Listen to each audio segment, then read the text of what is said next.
It was a beautiful morning on the island of Sodor. Thomas the tank engine's blue paint sparkled in the sunshine as he puffed happily along his branch line with Annie and Clarabelle.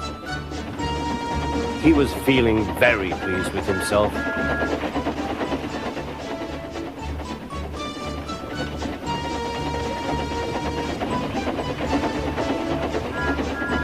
"Hello, Thomas," whistled Percy. "You look splendid." "Yes, indeed," boasted Thomas. "Blue is the only proper color for an engine."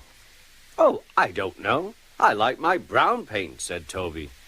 "I've always been green. I wouldn't want to be any other color either," added Percy. Well, anyway, huffed Thomas, "blue is the only color for a really useful engine. Everyone knows that." Percy said no more. He just grinned at Toby. Later, Thomas was resting when Percy arrived. A large hopper was loading his trucks full of coal. Thomas was still being cheeky. "Careful," he warned. "Watch out with those silly trucks." Go on, muttered the trucks. "And by the way," went on Thomas, "those buffers don't look very safe to me."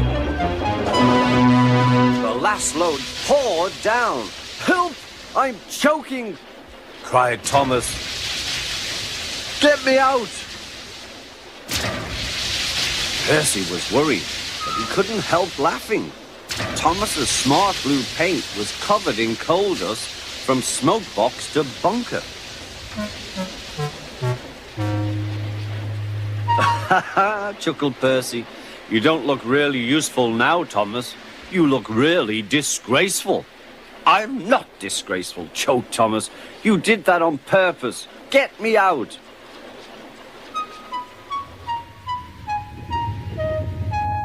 It took so long to clean Thomas that he wasn't in time for his next train. Toby had to take Annie and Clarabelle.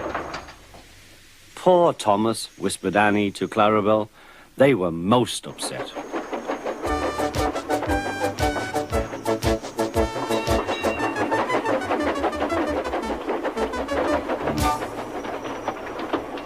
Thomas was grumpy in the shed that night. Toby thought it a great joke, but Percy was cross with Thomas for thinking he had made his paint dirty on purpose. Fancy a really useful blue engine like Thomas becoming a disgrace to the Fat Controller's Railway. Next day, Thomas was feeling more cheerful as he watched Percy bring his trucks from the junction. The trucks were heavy and Percy was tired.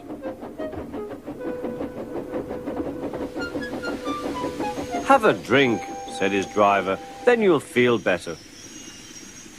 The water column stood at the end of the siding with the unsafe buffers.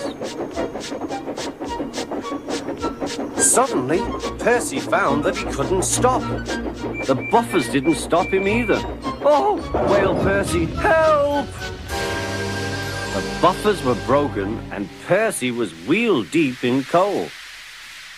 It was time for Thomas to leave. He had seen everything. "Now Percy has learned his lesson too," he chuckled to himself.